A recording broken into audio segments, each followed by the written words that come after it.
just get that started. All right.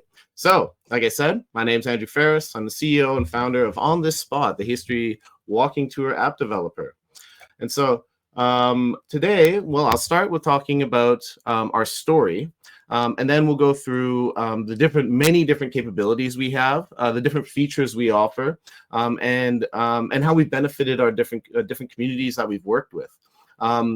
So this began as a history travel blog that I started in 2013. I've always been extraordinarily passionate about history, and I wanted to find a way to share that passion with people around the world. And so what I did is I started traveling to different communities when I was, after university. And several years of work, I started backpacking around Asia and Europe. And so when I started in Asia, I started a blog just to try and see what kind of storytelling I could do that would be engaging to people. And I found in Nagasaki, I started taking, looking at, I found all these plaques, I guess, showing images taken of the city in the days after the atomic bombing and the devastation there. And so what I started doing was taking pictures of the devastation, or shooting those photos, and then taking my own photos and then superimposing them on top of each other. And that quickly went viral. And it proved, just an enormously, these then and now photos proved an enormously popular way to get people engaging with history, especially people who are not typically interested in history. So I started doing this in every city I went to.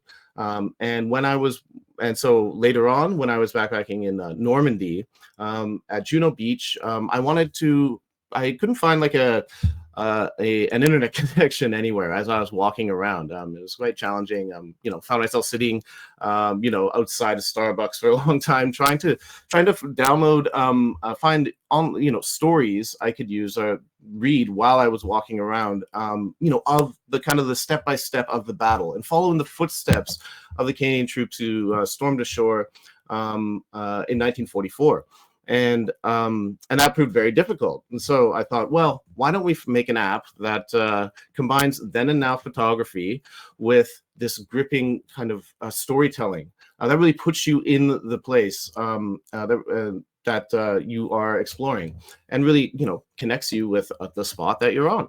So so I partnered with my friend and brilliant developer, Chris Reed, in 2016, and we built this concept into the On the Spot app. And we launched it in Vancouver with 11 walking tours and about 650 then and now photos that I'd mapped out. After that, we began expanding across Canada to different cities where different, because the app proved enormously popular in Vancouver. And so other communities, be they organizations in those communities, be they heritage organizations, tourism agencies, BIAs, business improvement areas, and governments wanted this kind of coverage in their own communities. So as you can see, these are generally the four types of partners that we have. So we work with them to develop this kind of storytelling content in all kinds of different communities. As you can see, I've just color-coded the different colors to, well, these different cities that we've added, just to kind of showcase the, kind of accelerating speed at which we've been expanding.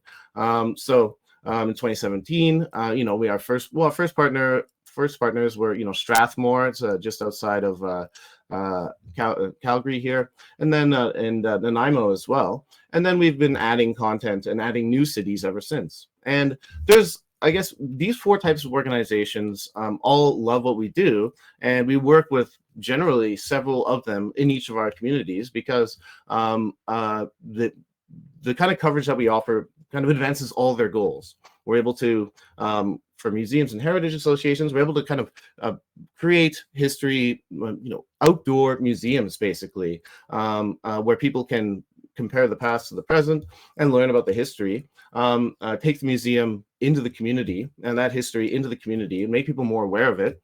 For tourism agencies, we're able to use the app to promote tourism from neighboring communities, and also something that communities, people can do whenever they visit a town or a city. And so, at a visitor center, they can be told to download the app. It's free. It is, entirely free and available for, anyone to use. And all of our content is on a single app, which means that you only have to download the app once.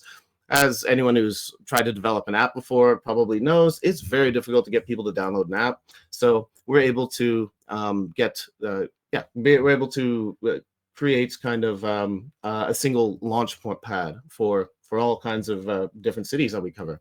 For BIAs and chambers of commerce, we're able to not just advertise for these local businesses, but get people walking around historic shopping streets as well.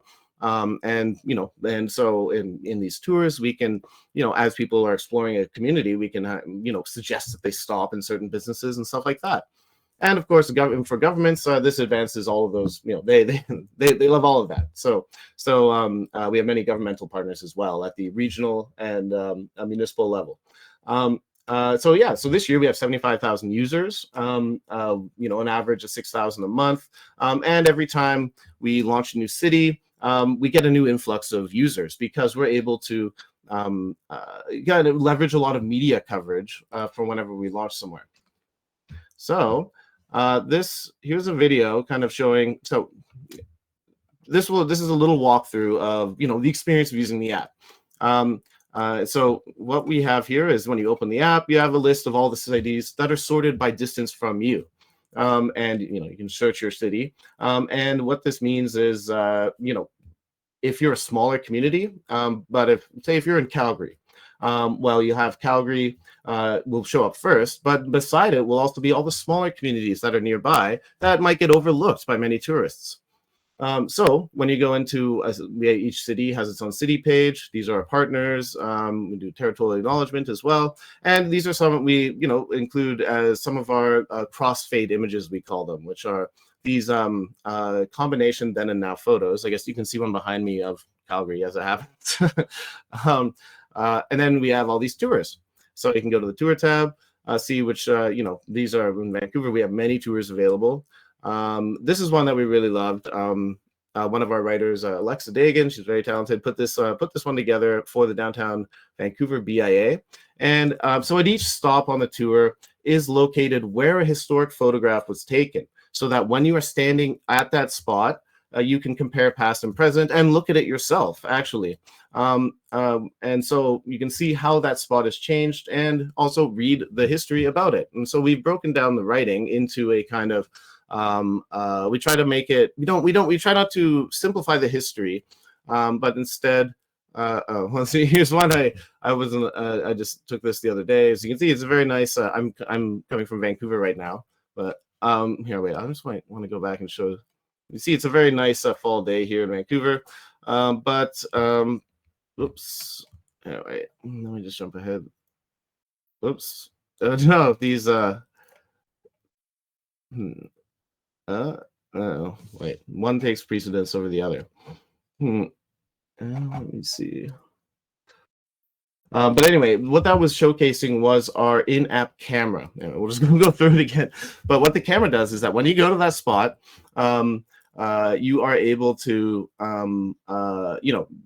use, basically, you'll be looking at, it's mapped out to where the historic photographer was standing. You'll be looking at what they saw from the same perspective. And then you can use the in-app camera to compare past and present.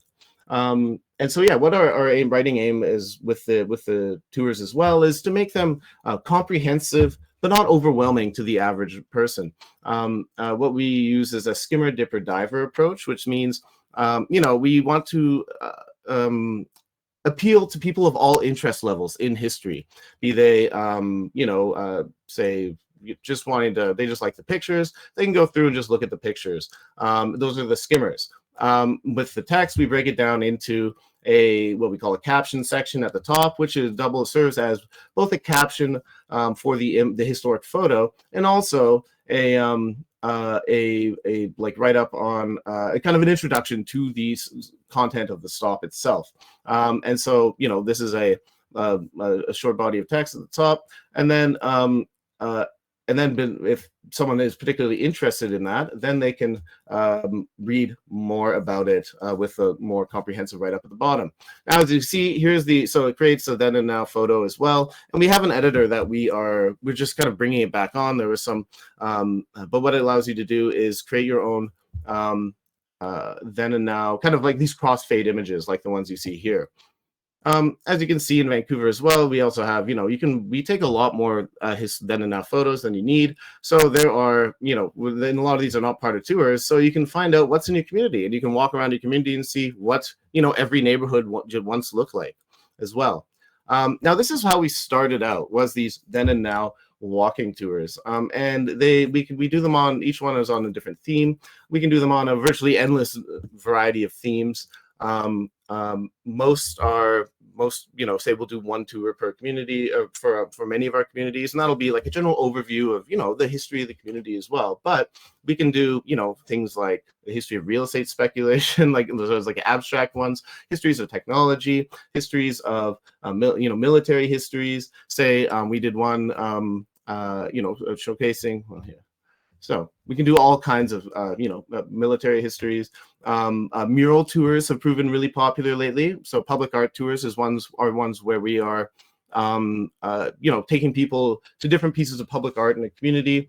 So we've done these in Sault Ste. Marie, East Vancouver, and they're able to learn more about the artist and the ideas behind that art, and get some context for the murals that they're seeing around the community.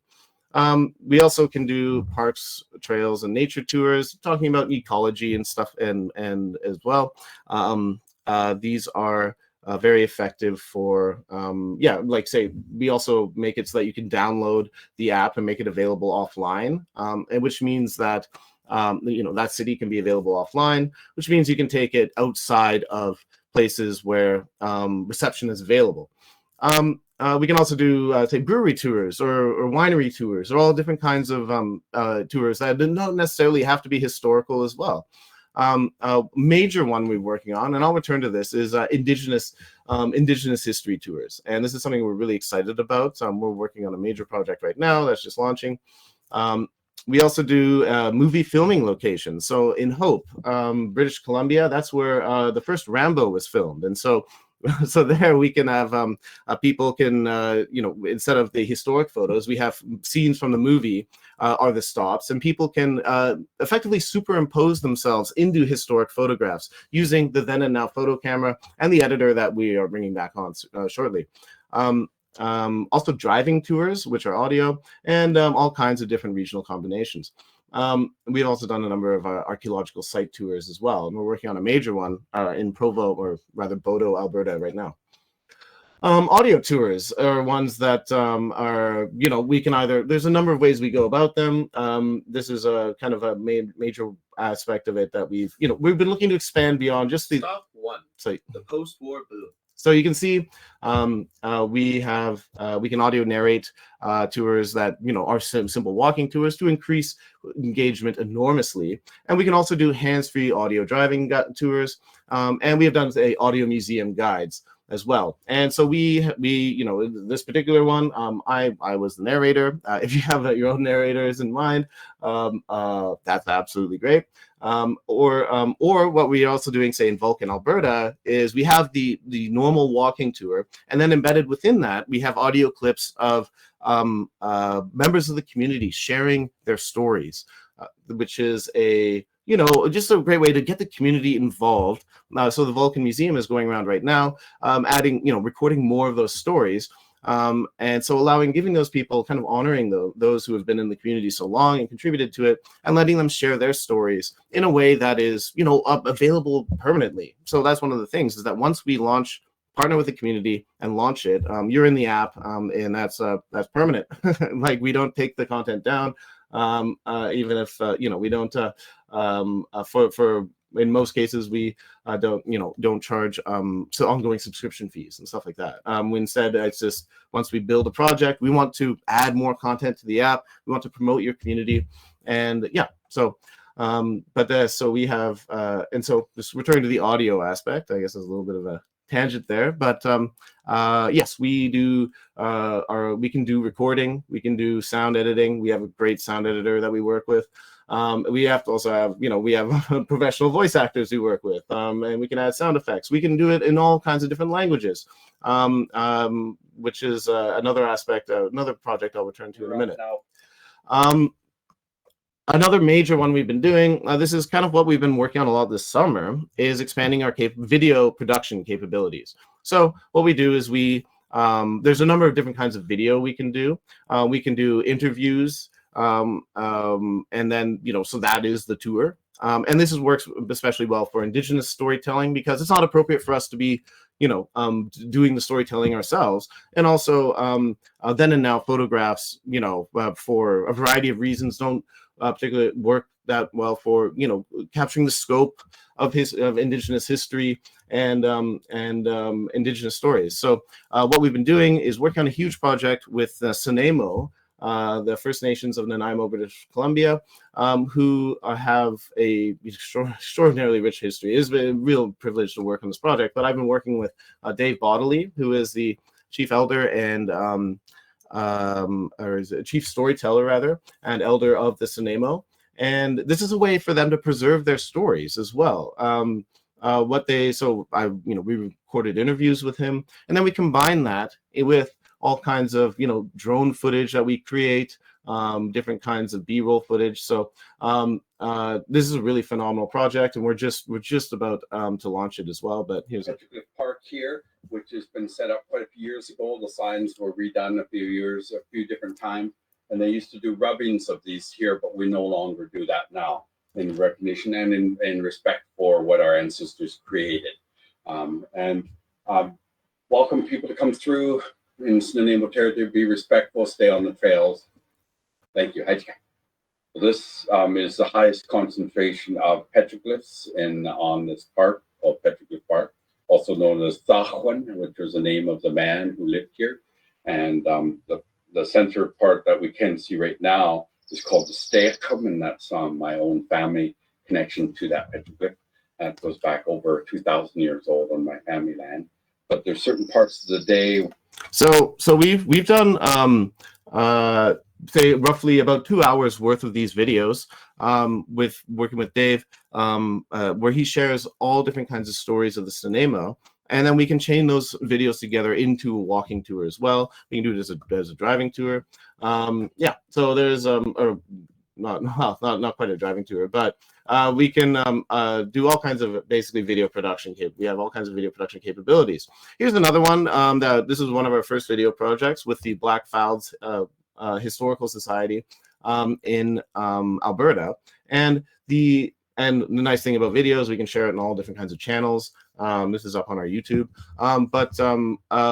Because there's an amazing story that they wanted to share, but it wasn't so location based, and it didn't suit that well for a then and now photo or just a walking tour. And so we were able to make actually roughly a fairly straightforward, almost feature-length documentary for them.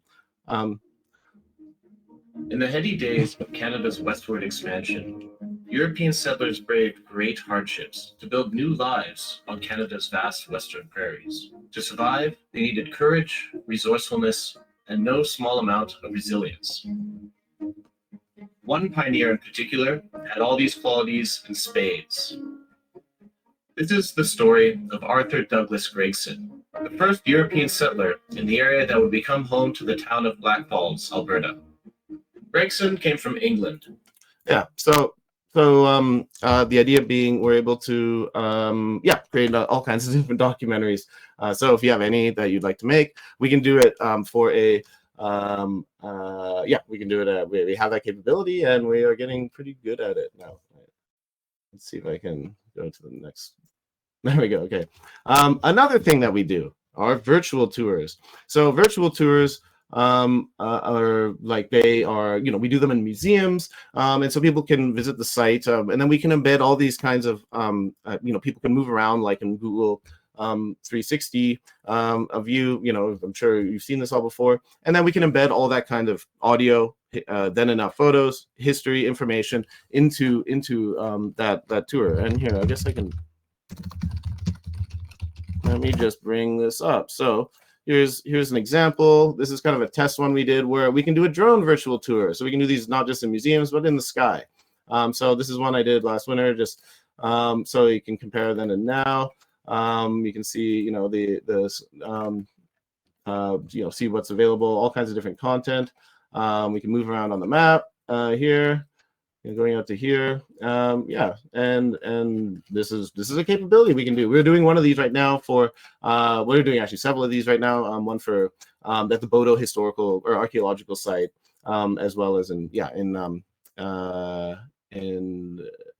Nanaimo as well, covering, you know, because we're allowed to. So we'll be also for these video tours that we're doing for the Nanaimo, we can also kind of layer on top, you know, have as a middle layer between the map at the top, you know, and the individual spots. We can have, you know, people can zoom around at this kind of sky level and then jump down to specific tourist spots.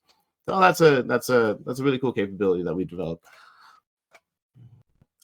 And we can also, yeah, with I guess we've done a number of these inside of museums as well, and so they allow museums to showcase their collections to a much wider audience as well. It's on. Submitted content. Oh. Why is this not full screen? Like, pardon me. All right. Well, we'll just have to make do with this here. Let's try it. There we go.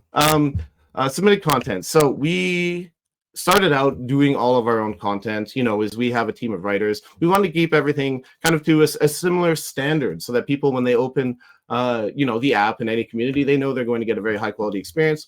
But we also feel like, you know, we want to give other communities, you know, that already have these tours written, for instance, they're you know, the ability just to use our app to host their own content. And so we can include, so if you want to submit your own content to us, then we have all kinds of different plans that are available, and can make it make it so that you are able to, you know, put up your content and share your stories as well. And so that's and so typically we do a subscription fee for these kinds of ones instead of just like a one-time upfront payment. But you know, we are able to host whatever content you want. So our first major American partner in Miami, we are, you know, we're just hosting their content for them as well. Another thing we can do is we also can make your own app for you. This is one of the things we're also doing for Nanaimo. That project, working with the Nanaimo, is actually part of a partnership, a wider partnership with the Nanaimo Hospitality Association. So it includes our original project we did with them a number of years ago.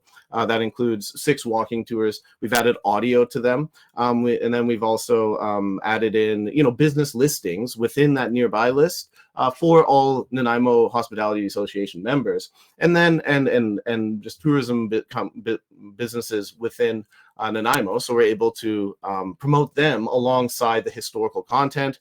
And then also now we're adding in all this Nanaimo content that is something creating, you know, an enormous amount, an enormous experience for a single community. And so what we're doing is we're having all that content within our own app, but we're also creating basically a reskinned version of our app that is just the Explore Nanaimo app as well.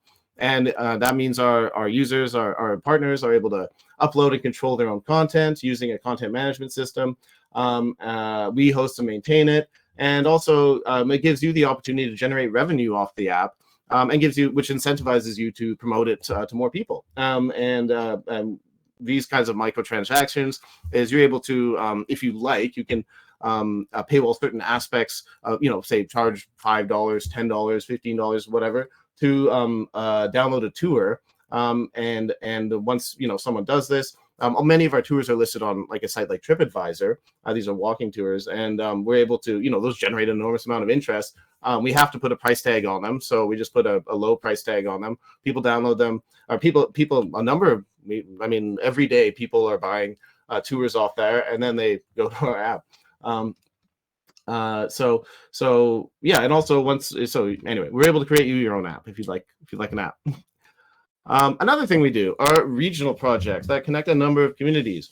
This is something that it works great for regional tourism organizations and allows smaller smaller communities to get equal weight within a community, within their region, to the much larger ones, which are generally the tourism attractions. And so one example is the Visit South Okanagan project. This was a sprawling project that covered 8 communities, and so we had to work with 8 different historical associations or museums, and 8 different local tourism organizations, to all under the guise of Visit South Okanagan, and so this included a audio driving tour. So what we do is you're able to listen as you drive from a Peachland south to Osoyoos, and as you're approaching each community along the way, the audio tour is telling you what is in that community, encouraging you to stop and get out. And we also have all kinds of local content in each of those communities, so that there's something for them to do when they get there. This is a great way to get people getting out and about and exploring your community, and exploring just a number of different communities within a region. And we're also, with these audio driving tours, we're able to do them in multiple languages. They are just timed for the length of the drive. So which means that it can be quite long. I mean, a 90-minute tour is about it's like 30,000 words, I believe, at 160 words a minute, something like that. But they're quite long, but we develop those tours working with our partners. Our team of writers does, and then we audio record them once they are approved by our partners. And then, we can basically connect all these different communities together. And we're working on several of these right now. Another major project, this is easily the largest project we've ever done, was the Canada First World War Internment Recognition Fund project. So in the First World War, Canada set up internment camps for largely, for so-called enemy aliens. These, in the end, the people who were thrown in these camps were largely Ukrainian men who were basically fired from their jobs for being enemy aliens from the Austro-Hungarian Empire, and they faced brutal conditions. These are basically forced labor camps in so many remote locations across Canada. There's about 24 different locations that we developed content for this, and so we've done walking tours at almost all the different camps. We created them in audio. We translated, working with the CFRW, the Canada First World War Internment Recognition Fund, developing this content all over Canada, and creating a single page on our website and in the app that allows is a single portal for all this kind of content related to this story. And we write these, we wrote comprehensive tours that cover all different aspects. Each tour kind of tries to cover a different aspect of the First World War internment camp experience. I'd recommend strongly that you check out the one we have on our website and in the app in Banff as well, because that was a very harrowing tour to write, and just a blight on Canadian history, but a very important story to share, I think. As well as, but also there were internment camps in, they were receiving stations in places like Toronto, at the Stanley Barracks, and so we're able to include, some of these tours are in remote mountain locations because they were building highways, forced to build highways through the mountains and sub-zero temperatures, and were beaten and such. And also in Toronto as well, in inside major cities, where we're able to do then and now photo tours just around a smaller site, but still able to share that story, and then raise awareness of this dark chapter in Canadian history. Another upcoming project that we've been working on for a while is on Southwest Ontario's Black history, working with a compendium of different museums and historical associations in 4 counties across Southwest Ontario. What we are doing is,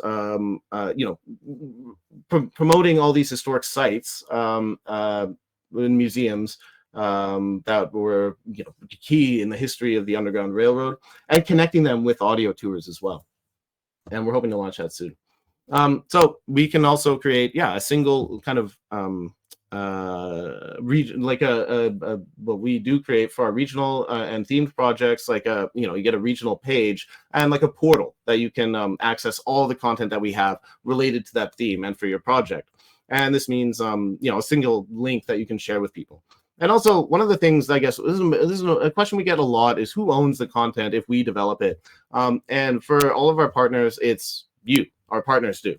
We don't retain the intellectual property rights to. We want to keep using the content on our platform, but if you ask us to take it down, we will. And as far as we're concerned, you can use the content in whatever manner you see fit. We only ask that you just don't put it in another history app, but that hasn't come up yet because there aren't many others. And so yeah, we can create content for you in all kinds of different themes. So now that we've gone through our capabilities, virtual tours, audio tours, then and now photo tours, video tours, we've been learning a lot, and we're getting pretty good at all these different kinds of storytelling.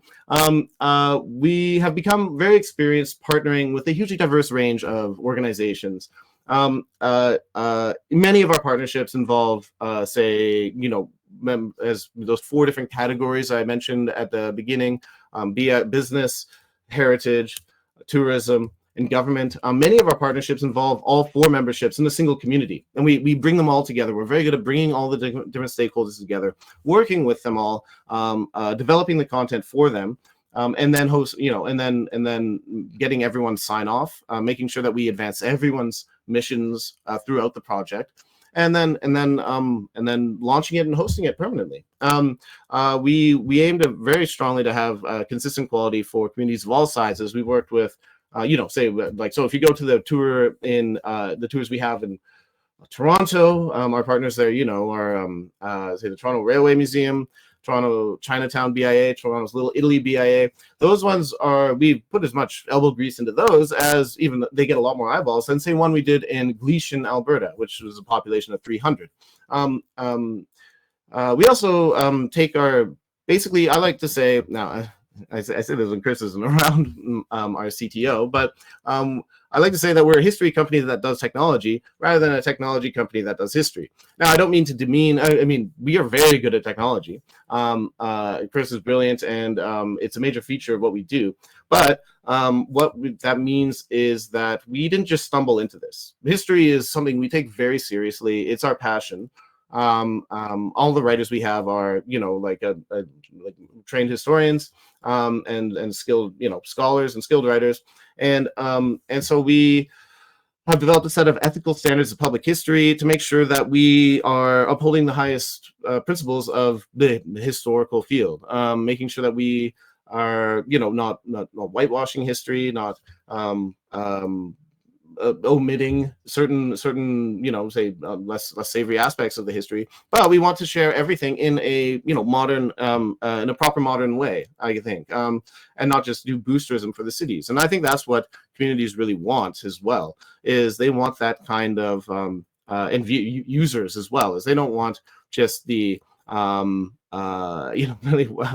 simple what was it our partner in Trois-Rivières called it bubblegum history. I thought that was a funny term. At the Trois-Rivières Museum, they came to us because they'd been approached by other apps, and they did their own writing for them, and they were doing bubblegum history, which I guess you can kind of imagine. And so it's like, no, we take this history seriously, and we want to do a really good job of it. And we also want to make sure that it's evergreen. The history of the tours that we've done have been incorporated into a number of school curriculums at the primary, secondary, and university level. In Victoria, at UVic, at say in in Alberta, many of the communities they teach local history at grade 2. And since we're in a number of Alberta communities, the schools there will take their students out on field trips where they show them the now photos, right? So and then at the high school level, it's used as an educational tool. We footnote everything. We make sure everything's properly sourced and accurate, and all those are and we also make it all available online on our website, so that it can be found and used as a research tool as well. So yes, we also as I'm saying, we put a lot of elbow grease into our content. That means it's also in our interests to make sure that people keep viewing it and engaging it and coming back. We hear a lot of other communities that have had the experience of working with different apps, and once they say they want to do a local history or tourism app, once that app developer has made the app, they go off on other projects, and then the app is just kind of languishes. Nobody downloads it, and everyone wonders, well, what was all that for? After a couple of years or even a few months, sometimes developing an app is not like a website, in the sense that a website can stay up and the browsers will still host it. Rather, for apps, it's constantly Apple and Google are constantly upgrading the firmware and making sure, and demanding that we make constant improvements to kind of meet the new standards.